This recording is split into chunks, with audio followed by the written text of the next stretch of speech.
திருப்பாடல் 147. தாவீது அரசர் பாடிய புகழ்ச்சி திருப்பாடல். இந்த திருப்பாடல் திருப்பாடல்கள் புத்தகத்தில் கடைசி பகுதியில் இடம்பெறும் திருப்பாடல்.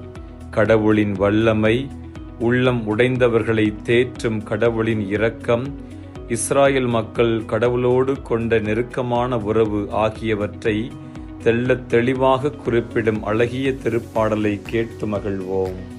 எருசலேமே, ஆண்டவரை போற்றுவாயாக. எருசலேமே, ஆண்டவரை போற்றுவாயாக.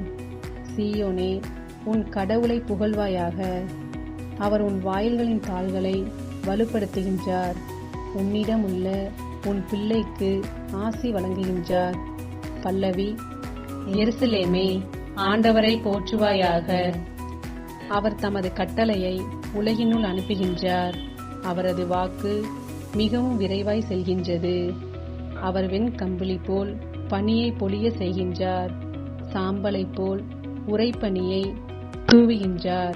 பல்லவி. எருசலேமே, ஆண்டவரை போற்றுவாயாக.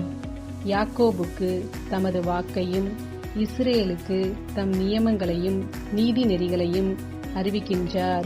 பல்லவி. எருசலேமே, ஆண்டவரை போற்றுவாயாக.